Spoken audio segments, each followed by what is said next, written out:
हमारे daily routine में simple present tense का बहुत ही महत्वपूर्ण है। आई मीन टू से कि this simple present tense is one of the most basic as well as most complex I would say, and it is the most necessary tense.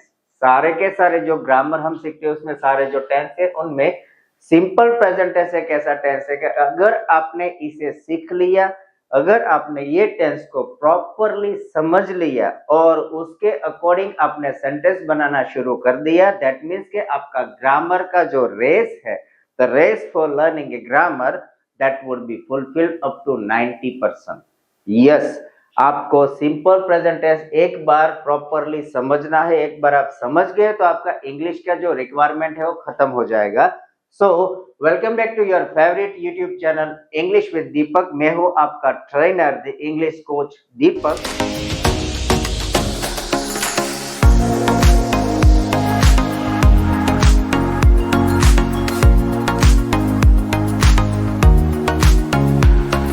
और आज हम सीखने वाले हैं some of the sentences of simple present tense. हमने previous video में simple present tense का स्ट्रक्चर, वो कहाँ यूज होता है, ग्रामेटिकली स्ट्रक्चर जो सारा देख लिया है। आज हम बनाने वाले हैं sentences. So without wasting time, कैसे कैसे सेंटेंसेस यहाँ पे आते हैं, तो सिंपल है, हमारी डेली रूटीन जो एक्टिविटी है या फिर सनातन जो मीन्स की यूनिवर्सल ट्रुथ है, some of the rules and regulations of science और mathematics, some quotations, some idioms और आई वुड से सम प्रूवर्ब्स, ये सारी जो बातें हैं सिंपल प्रेजेंट टेंस में आती है। कौन कौन सी है, कैसे एक्शंस आती है, उसके प्रीवियस वीडियो आप देख लीजिए या फिर लिंक नीचे डिस्क्रिप्शन में डाली हुई है। तो आप प्रीवियस वीडियो देखने के बाद ये वीडियो देखिए तो आपको कुछ ज्यादा समझ में आएगा। देखते हैं जो यहाँ पे हमारी रूटीन एक्टिविटीज है उसके कुछ सेंटेंसेस हम बनाते हैं। उससे पहले देखते हैं इसकी जो सेंटेंस पैटर्न है।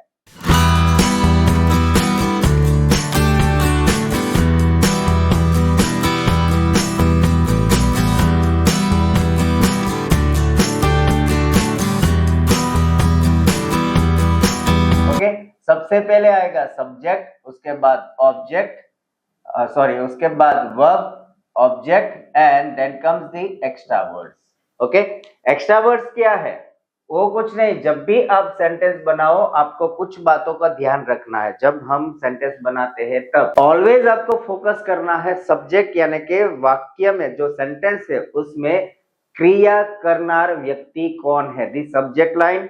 वर्ब यानी कि क्रियापद क्या है और ऑब्जेक्ट किसके ऊपर क्रिया हो रही है, वो तीन बातें आपने समझ ली, your English would be done. आप आसानी से इंग्लिश बोल पाओगे। सो यहाँ पे subject, verb and object then extra word से। मान लो कि हम एक सेंटेंस लेते हैं सिंपल प्रेजेंट टेंस का कि मैं हर रोज मंदिर जाता हूं। ओके, पहले तो ये समझते हैं कि ये जो सेंटेंस है सिंपल प्रेजेंट टेंस में ही क्यों आएगा।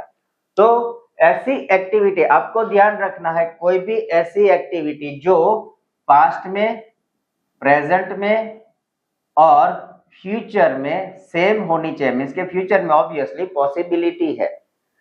ऐसी एक्टिविटी जो मान लो कि मैं अपने बारे में बोल रहा हूं तो मैं पास्ट में भी वही कर रहा था, एज ऑफ नाउ प्रेजेंट में भी वही एक्टिविटी सेम वे कर रहा हूं, तो पॉसिबल है फ्यूचर में भी वही जो मेरा टेम्परामेंट है या फिर मेरी जो हैबिट है उसे कैरी ऑन करूंगा। सो पास्ट, प्रेजेंट एंड फ्यूचर। तो यहाँ देखिए सेंटेंस है मैं हर रोज मंदिर जाता हूँ। ये अगर हम निकाल दे मैं मंदिर जाता हूँ तो कुछ आइडिया क्लियर नहीं होता, लेकिन जब हम बोले मैं हर रोज मंदिर जाता हूँ, दैट मीन्स के पहले भी जाता था, अभी भी जा रहा हूँ, तो फ्यूचर में भी जाऊंगा।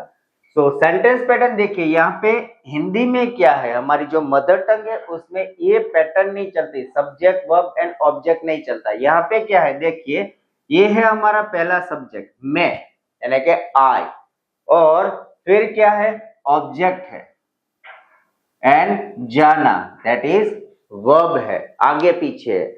सभी को यही दिक्कत होती है, बहुत सारे स्टूडेंट्स जो इंग्लिश सीख रहे इनिशियली उसको यही प्रॉब्लम आती है कि जब हम हिंदी टू इंग्लिश ट्रांसलेशन करने जाते हैं तो सेंटेंस जो है एग्जैक्ट बनता नहीं है। क्यों नहीं बनता? रीजन ये है, देखिए हिंदी में हमारी जो ग्रामर की पैटर्न है, सेंटेंस पैटर्न, वो कैसी है, तो पहले सब्जेक्ट आता है, फिर ऑब्जेक्ट एंड देन वर्ब जो है हम लास्ट में यूज करते हैं। लेकिन इंग्लिश में पहला सब्जेक्ट, वर्ब जो है यहाँ लास्ट में पड़ा है वो बीच में आ जाएगा, और ऑब्जेक्ट जो है सेंटर में वो लास्ट में जाता है। तभी क्या है कि I daily temple go, not proper sentence. तो इसको अगर हमें बनाना है तो ऐसे बनाना पड़ेगा, सेंटेंस फॉर्मेशन कुछ ऐसा होगा।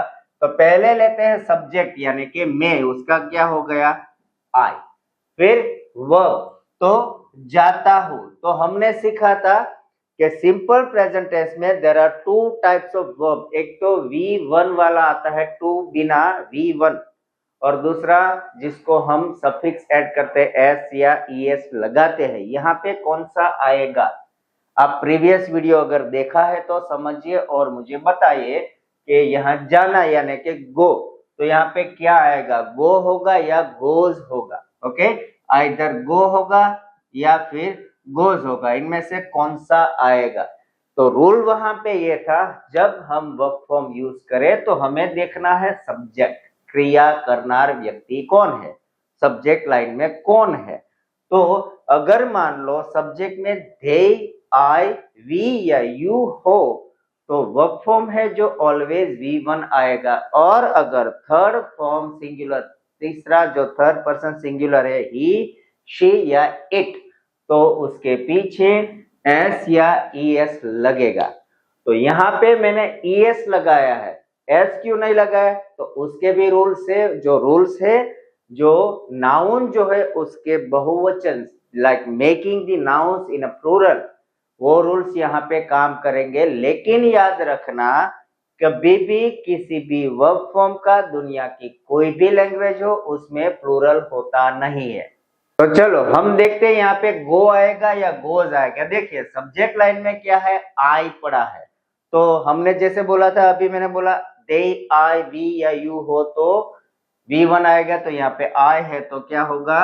आई गो। चलो सब्जेक्ट हो गया, वर्ब हो गया। अभी कहा जाता हूं, मीन्स के object, I go to temple, I go to temple, और हर रोज वाला जो है they are the extra words, उसे डाल दीजिए पीछे, डेली। तो ये हो गया हमारा सेंटेंस कि मैं हर रोज मंदिर जाता हूँ, means I go to temple daily. हर रोज मंदिर जाता हूँ, गो टू टेम्पल है, गो की जगह हम विजिट भी यूज कर सकते हैं, मुलाकात लेता हूँ, आई विजिट। ओके, दूसरा सेंटेंस देखते हैं कि वह, यानी कि हम यहाँ एक स्त्री का नाम लेते हैं, वह।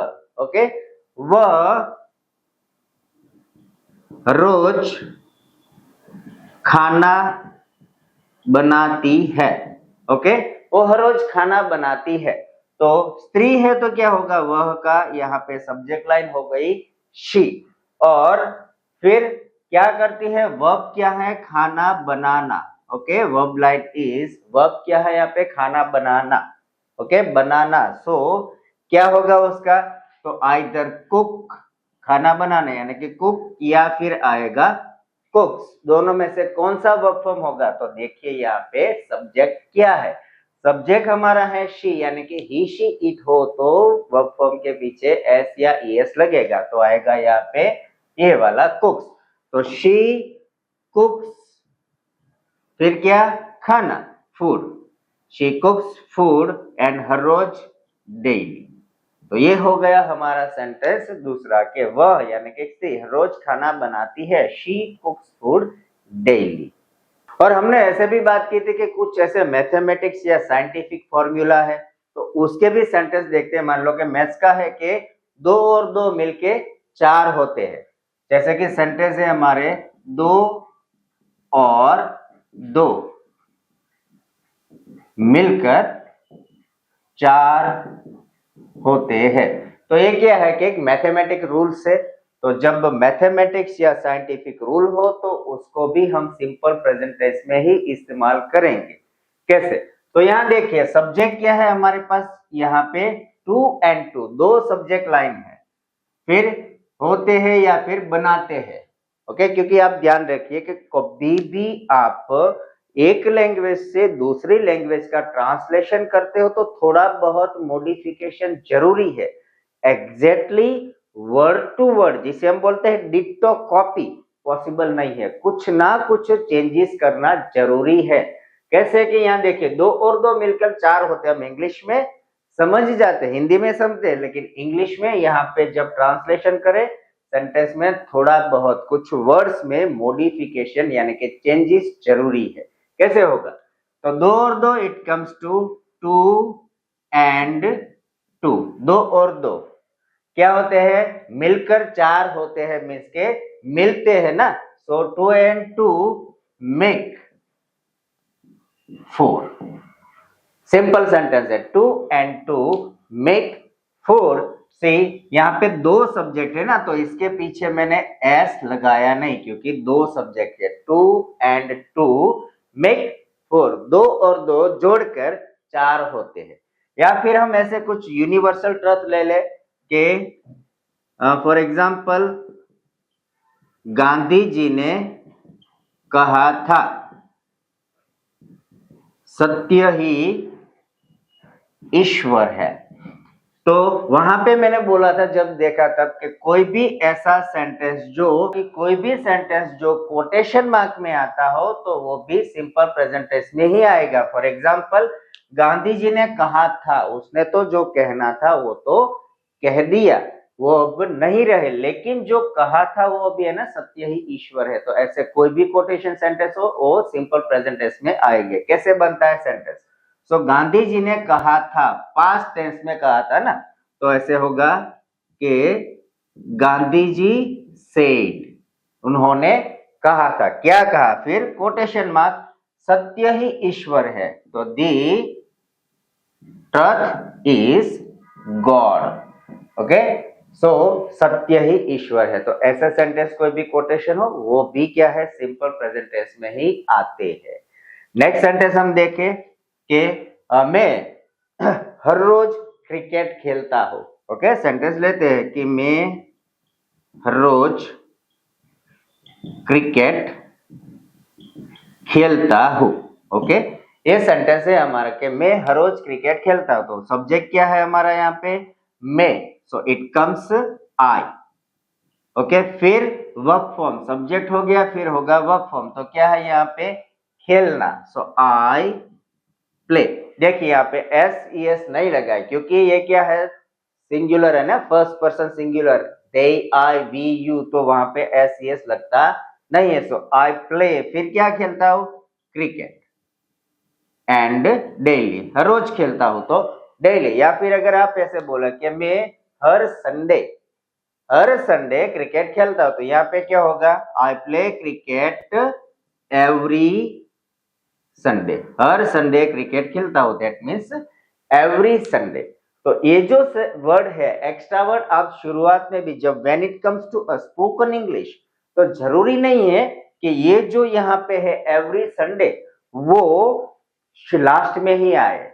इसे आप पहले भी बोल सकते हो। For example I play cricket every Sunday, या फिर ऐसे भी बोल सकते हो every Sunday I play cricket. लेकिन याद ये रखना है कि जब हम एक्स्ट्रा वर्ड्स यानी कि टाइम डिफाइनिंग वर्ड्स पहले बोलते हैं तो वर्ड्स के बाद पॉज लेना जरूरी है, अदरवाइज सेंटेंस मीनिंगलेस हो जाएगा। फॉर एग्जाम्पल ऐसे अगर आप बोले every Sunday I play cricket, कुछ इमोशन नहीं होगा, लेकिन when you take a break, every Sunday I play a cricket, so it is emotional sentence. सामने वाला जो है आपके इमोशन प्रॉपरली समझ जाएगा। ओके, नेक्स्ट सेंटेंस देखते हैं। मान लो कि ये तो मैं था, शी, आई, अभी किसी बंदे का नाम लेके सेंटेंस बनता है। फॉर एग्जाम्पल महेश हर साल जयपुर जाता है। ओके, ये जो सेंटेंस है कि महेश हर साल जयपुर जाता है, दैट मीन्स के ऐसा नहीं कि पिछले साल गया था तो पास्ट हो गया, नहीं, उसकी ये जो एक्टिविटी है फिक्स टाइम ड्यूरेशन में रिपीट हो रही है कि हर साल मीन्स के हर साल, लास्ट साल गया, लास्ट ईयर गया, ये साल भी जाएगा, अगले साल भी जाएगा, दैट मीन्स के एवरी ईयर। ओके, सो यहाँ पे हमारा सब्जेक्ट है that is Mahesh, so start with this way Mahesh. फिर होगा क्या? वर्ब फॉर्म, सब्जेक्ट हो गया, फिर होगा हमारा वर्ब, तो क्या है? जाना, तो क्या हो गया, गो आएगा या फिर गोज होगा। तो जैसे कि सब्जेक्ट में अगर ही शी इट दिया गया हो तो यहाँ पे एस या ईएस लगेगा। कैसे, तो महेश क्या है, इसका प्रोनाउन क्या होगा, ही, तो क्या होगा, एस या ईएस लगेगा। तो गो है तो यहाँ होगा ईएस। महेश गोज कहाँ जाता है, जयपुर। महेश गोज टू जयपुर कब, तो के एवरी ईयर, हर साल, यानी के एवरी ईयर, तो हर साल जाता है। सो ऐसे सेंटेंसेस के महेश हर साल जयपुर जाता है, Mahesh goes to Jaipur every year. So I would advise आप ऐसे 5-10 एग्जाम्पल लीजिए, घर पे प्रैक्टिस कीजिए, क्योंकि ऐसे ही आप, जब मैं यहाँ पढ़ा रहा हूँ, आप वीडियो देख रहे हो, तो ऐसे इंग्लिश नहीं आएगी। It is a language, it is an emotion. You will have to practically apply in your day-to-day life. आप इसको प्रैक्टिस कीजिए, तब भी I can give you guarantee with in a period of 90 days you will be fluent in your English language. एक और sentence देखते हैं, यहाँ पे महेश लिया, let's go for the Kavita. Okay, female लेते हैं, तो कविता क्या करती है, तो कविता हर रोज क्या करती है, तो पिज्जा खाती है। कॉमन है ना, उसको तो खाना ही है। सो कविता हर रोज पिज्जा खाती है, तो ये है हमारा सब्जेक्ट, ये रोज यानी कि डेली, पिज्जा एंड खाना यानी कि इट। तो कविता यानी कि क्या होगा, यहाँ पे नाम है हमारे पास कविता, तो उसका प्रोनाउन क्या होगा, शी। तो यहाँ पे जो खाना खाना यानी कि ईटिंग, उसे क्या होगा, इट्स, क्योंकि एस लगेगा, ये शी है ना, जैसे बोला ही शी इट, तो एस या ईएस लगेगा। सो कविता इट्स क्या खाएगी, पिज्जा एंड हर रोज यानी कि डेली, डेली होगा लास्ट में। अभी ये जो वर्ड है ध्यान रखिए, इट इज नॉट पिज्जा। जब प्रोनाउंसिएशन हो रहा है, देयर आर सर्टेन वर्ड्स, उसको आपने प्रोनाउंसिएशन भी सीखना पड़ेगा, वरना इट विल साउंड फनी। किसी के सामने जब आप बोलने जाएगा तो हमारा मजाक होगा। सो याद रखिए, लिखा जाता है इसे PIZZA, पिज्जा, लेकिन बोला जाएगा ऐसे PITZA, पिज्जा। ओके, इसका प्रोनाउंसिएशन जो होगा क्या होगा, पिज्जा। याद रखना, अगर आपको सामने वाले को इंप्रेस करना है, then that's like different, you should be knowing, आपको याद होना चाहिए। सो दोस्तों, ये थे कुछ simple sentences of simple present tense. I hope आपको थोड़ा बहुत समझ आएगा होगा। नहीं आता है, डोंट वरी, मैं इसके रिलेटेड अभी एक और वीडियो बनाऊंगा, जिसके अंदर हम सीखने वाले हैं एक्टिव तो पैसिव। ये सारे के सारे सेंटेंसेस एक्टिव ही है, नॉर्मल है, एकदम बेसिक है। अभी हम देखने वाले हैं दी एडवांस, दी कॉम्प्लेक्स सेंटेंसेस, सभी का एक्टिव एंड पैसिव, और साथ में सभी का WH क्वेश्चंस, यानी कि सिंपल प्रेजेंट टेंस के सभी assertive sentence, negative sentence, interrogative sentence, exclamatory sentences और WH क्वेश्चन लाके who, what, when, where, whose, how many, how much, ये सारे के सारे सेंटेंसेस का एक्टिव और उसका पैसिव कैसे बनता है वो हम सीखने वाले हैं। So stay tuned, keep watching your favourite YouTube channel English with Deepak, and thank you so much being with us, and let's catch you in next video.